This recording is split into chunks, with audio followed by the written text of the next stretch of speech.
ओम श्री गणपते नमः। हरे कृष्णा। आप सभी पर भगवान गणेश जी की कृपा सदा बनी रही और सभी प्रकार के मनोवांछित फल की प्राप्ति हो और सभी प्रकार के कष्ट पीड़ा दुख को निवारण हो। आज भगवान गणेश जी की कृपा आप सभी श्रोताजनों पर कृपा बनी रही। आज चैत्र मास की संकष्टी चतुर्थी एवं भालचंद्र संकष्टी चतुर्थी पर भगवान गणेश जी की पूजा से सभी प्रकार के कष्ट दूर होती है। पौराणिक कथा के अनुसार एक समय की बात है, कैलाश में माता पार्वती तथा गणेश जी ने महाराज विराजमान थे। तब 12 माह की गणेश चतुर्थी का प्रसंग चल रहा था। पार्वती जी ने पूछे कि हे पुत्र, चैत्र कृष्ण पक्ष में जो चतुर्थी को गणेश पूजा कैसी करनी चाहिए? चैत्र मास में गणपति देवता का पूजा का क्या नाम है, उनके क्या विधि है इत्यादि क्या विधि विधान से होना चाहिए, सो आप मुझे कहिए। गणेश जी ने कहे कि हे महादेवी, चैत्र मास कृष्ण पक्ष की चतुर्थी को दिन विकट नाम की गणेश जी की पूजा करनी चाहिए। भक्तों को कष्ट पीड़ा दूर होती है और संतान पद की प्राप्ति होती है। भर व्रत रखकर रात्रि में पंडों से पूजा करना चाहिए। ब्राह्मण को भोजन कराना चाहिए। स्वयं व्रती को इस दिन पंचाद्रव्य पान करके रहना चाहिए। यह व्रत संकट नाशक है। इसके स्मरण मात्र से ही मनुष्य की सिद्ध मिलती है और सिद्धि की प्राप्ति होती है। प्राचीन काल में सतयुग में मकरध्याव नाम का एक राजा राज करता था। वे प्रजा पालन के प्रेमी थे। उनके राज में कोई भी निर्धन नहीं था। चारों वर्णों अपने अपने धर्म को पालन करते थे। प्रजा को चोर डाकू इत्यादि का कोई भय नहीं था। प्रजा स्वयं स्वच्छ थे और अच्छे थे। सभी लोग उदार, सुंदर, बुद्धिमान, दानी और कर्मी धार्मिक कर्म करते थे। इतना सुंदर राजा को शासन होता था कि राज्य में कोई भी निसंतानी, पुत्रहीन और कोई भी पापी दुराचारी कोई भी नहीं था। सभी सुंदर अपना अपना धर्म को पालन करते थे और सभी को, राजा को भी पुत्र की प्राप्ति फिर भी नहीं हुआ। तत्पश्चात महर्षि याज्ञवल्क्य की कृपा से उन्होंने तत्काल में एक पुत्र की प्राप्ति हुई, जो आज चैत्र मास संकष्टी चतुर्थी की व्रत राजा भी किया करते थे और प्रजा में जितना प्रजा थे वो भी धर्म कर्म से सभी जुटल थे और राजा को करने के लिए कहा करते थे। फिर राजा को एक पुत्र की प्राप्ति हुई, जो बहुत ही राजभर में अपने मंत्री धर्मपाल पर सभी राज्य को सौंपकर विधि विधान से, विधिवत प्रकार से, खेल खिलौने से अपने राजकुमार का पालन पोषण करने लगे। राज्य शासन हाथ में जाने के कारण मंत्री धर्मपाल धनय द्वारा समृद्धि हो गए। मंत्री महोदय को एक से एक बढ़कर 5 पुत्र हुआ। मंत्री पुत्रों को धूमधाम के साथ विवाह हुआ और सब धन को उपयोग करने लगे। मंत्री के सबसे छोटे बेटे की बहू अत्यधिक धर्मपरायण थी। चैत्र कृष्ण पक्ष चतुर्थी आने पर उन्होंने भक्तिपूर्वक गणेश जी की पूजा की। उनका पूजा और व्रत देखकर उनकी सास कहने लगी, अरे क्या तंत्र मंत्र द्वारा मेरे पुत्र को वंश में करने का उपाय कर रही हो? बार बार सास ने विरोध करने लगे और किए जाने पर भी जब बहू नहीं मानी तो सास ने कहा कि अरे दुष्ट, तू मेरी बात मान नहीं सकती हो, मैं पीट कर तुझे ठीक कर दूंगी। मुझे यह सब तंत्र मंत्र अभिचार पसंद नहीं है। इसके बाद भी उत्तर में बहू ने कहा कि हे सासू माँ, मैं कष्ट नाशक गणेश जी का व्रत कर रही हूँ। यह व्रत अत्यधिक फलदायक होती है। अपनी बहू की बात सुनकर उन्होंने अपने पुत्र से कहा, हे पुत्र, तुम्हारी बहू जादू टोना पर उतर आई है। मेरे कोई बात नहीं मानने के तैयार है। वह जादूगर बस नहीं मान रही है। इस दुराचारी को मार पीट कर ठीक कर और इस घर से भगा।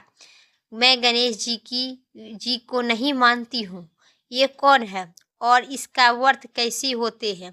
हम लोग तो राजकुल के मनुष्य हैं, फिर हम लोग की किस विपत्ति का कोई कष्ट नहीं है। माता की प्रेरणा से उन्होंने बहू को मारा पीटा। इतनी पीड़ा सहकर भी उन्होंने गणेश जी का व्रत नहीं छोड़ा। बहू व्रत करते रही और गणेश भगवान को स्मरण करते रहे। हे भगवान माता गणेश, हे पार्वती पुत्र गणेश, हमारे सास और पति को आप ठीक कर दे, बुद्धि विचार ठीक कर दे, हमें इस तरह नहीं पीड़ा दुख देने का कष्ट न करे। इसी प्रकार पूजन करते रही नियंत्रण और सभी के लिए कष्ट पीड़ा से दूर करने के लिए वह भगवान गणेश जी की पूजा करते रही, गणेश जी की स्मरण करते रही। उन्होंने प्रार्थना करने लगी कि गणेश जी, हे गजपति, आप हमारे सास को किसी प्रकार से कष्ट दीजिए। हे गणेश जी, जिससे उनके मन में आपके प्रति भक्ति भाव जग उठे। गणेश जी ने सबके देखते हुए राजकुमार का अपहरण करके मंत्री धर्मपाल के महल में छिपा कर रख दिए। बाद में उनके वस्त्र आभूषण इत्यादि उतारकर राजमहल में फेंक दिए और स्वयं अंतर्ध्यान हो गए। इधर राजा ने अपने पुत्र को शीघ्रता से पुकारकर, परंतु कोई पुरस्कार न मिला। फिर उन्होंने मंत्री से महल में जाकर पूछा कि मेरा राजकुमार कहाँ चला गया है? महल में उनके सभी आभूषण वस्त्र तो है, लेकिन राजकुमार नहीं है, कहाँ चला गया? किसी ने ऐसा निंदनीय कार्य किया है। हाय, मेरा राजकुमार कहाँ चला गया? राजा की बात सुनकर मंत्री ने उत्तर दिया, हे महाराज, हे सज्जन, आपका चंचल पुत्र कहाँ चला गया इसका मुझे पता भी नहीं है। मैं अभी नगर, बाग बगीचा इत्यादि सभी स्थानों पर खोज करता हूँ। इसके बाद राजा ने नौकर सेवकों इत्यादि सबको कहने लगा, और अगर रक्षक मंत्रियों, मेरे पुत्र का शीघ्र ही पता चलाओ। राजा का आदेश पाकर दूत लोग सभी स्थान पर खोजने लगे। जब कहीं भी नहीं पता चला तो आकर राजा ने डरते डरते निवेदन किया कि हे महाराज, हे आप ही अपहरण को आप ही रक्षा करें। हे महाराज, कहीं सुराग नहीं मिल रहा है, आप ही रक्षा करें। मेरा राजकुमार को आते जाते भी किसी नहीं देखा है। ससुर की बात सुनकर छोटी बहू ने कहा कि हे विपत्ति, हे पिताजी, आप ही इतने चिंतित क्यों हैं? आप गणेश जी की कोप नहीं जानते हैं, इसीलिए आप इतने चिंतित हैं। आप भगवान गणेश जी की कृपा नहीं जानते हैं। ये सभी को कष्ट दूर करते हैं और मेरा भी कष्ट दूर करेंगे। आप लोग मनचित और श्रद्धा से आत्मविश्वास रहते हुए गणेश भगवान को पूजा करें। निसंतानी को संतान पद की प्राप्ति होता है, और जिनका संतान है उनका दीर्घायु पद की प्राप्ति करते हैं। इसीलिए मनचित और श्रद्धा से इस गणेश जी की आप पूजा करें और श्रद्धा से सच्चिदानंद भगवान गणेश को स्मरण करें। ये आराध्य देव है। राजा से लेकर नगर, समस्त नगर में सभी परिवार, मंत्री, स्त्री, पुरुष, बालक, वृद्ध संकट नाशक चतुर्थी का व्रत विधि पूर्वक करे। गणेश जी की कृपा से राजकुमार मिल गया। मेरे वचन कभी भी मध्य नहीं होगा। छोटी बहू की बात सुनकर ससुर ने हाथ जोड़कर कहा कि हे बहू, तू धन्य है, तू मेरा और मेरे कुल का उद्धार कर दी है। भगवान श्री गणेश जी की पूजा कैसी होती है, सुलझाकर तुम बताओ। मैं मध्य बुद्धि होने के कारण व्रत के महत्व को नहीं जानती हूँ। कल्याणमयी हम लोगों के लिए अपराध हुआ है, उन्हें क्षमा करे। और राजकुमार का पता लग गया तो तब सब लोगों ने कष्टनाशक गणेश चतुर्थी का व्रत का आरंभ की। राजा की सहित समस्त प्रजाजनों ने गणेश जी की प्रशंसा करते हुए व्रत किया। इसमें गणेश जी का प्रसन्न हो गए और सब लोग देखते ही देखते उन्होंने राजकुमार को प्रकट कर लिए। राजकुमार देखकर सभी नगरवासी आश्चर्यचकित में पड़ गए। सब लोगों बहुत ही प्रसन्नता हुई। राजकुमार को हर्षोल्लास देखकर सीमा नहीं रहा।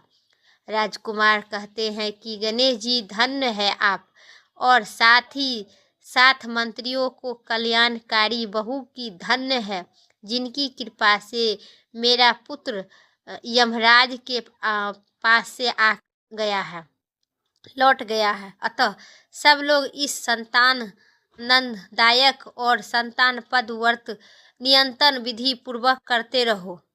श्री गणेश जी बोले, हे माता, इस लोग तथा सभी लोगों में इससे बढ़कर अन्य कोई व्रत नहीं है। इस कथा को युधिष्ठिर ने श्री कृष्ण से सुना था और इसी चैत्र मास कृष्ण पक्ष के चतुर्थी किए थे। इसी प्रकार उनकी धन पुत्र इत्यादि सभी प्रकार के मनोवांछित फल की प्राप्ति हुआ। गणेश चतुर्थी का व्रत करके अपने खोया हुआ राज फिर से आपस हो गया और संतान खोया हुआ फिर से आपस आ गए। सभी प्रकार के कष्ट पीड़ा दूर हो गया। संतान फिर से दीर्घायु की प्राप्ति हुई। प्रेम से कहिए गणेश जी भगवान की जय। अब सुनिए आरती। जय गणेश जय गणेश जय गणेश देवा, माता जकी पार्वती पिता महादेवा। एक दंत दया दंत चार भुजाधारी, मस्तक सिंदूर शोभे मूस की सवारी। जय गणेश जय गणेश जय गणेश देवा, माता जकी पार्वती पिता महादेवा। पान चढ़े फूल चढ़े और चढ़े नेवा, लड्डुअम का भोग लगे संत करे सेवा। एक दंत दया दंत चार भुजाधारी, जय गणेश जय गणेश जय गणेश देवा। अंधन को आँख देत कोढ़िन को काया, बांझिन को पुत्र देत निर्धन को माया। सूर श्याम शरण आए सकल की सेवा, जय गणेश जय गणेश जय गणेश देवा। माता जति पार्वती पिता महादेवा, सदा भवानी दाहिनी सब दुख करे गणेश। पांच देवी रक्षा करो ब्रह्मा विष्णु महेश। जय गणेश जय गणेश जय गणेश देवा, माता जति पार्वती पिता महादेवा। प्रेम से कहिए गणेश जी भगवान की जय। अगर आप सभी को आज की वीडियो पसंद आई तो चैनल पर नए हैं तो कमेंट सेक्शन में अपना विचार ज़रूर लिखें, और नए हैं तो वीडियो के सब्सक्राइब करके बेल आइकन ज़रूर प्रेस करें। फिर अगली वीडियो लेके आते हैं, तब तक के लिए स्वस्थ रहिए, मस्त रहिए। जय श्री राम, हर हर महादेव।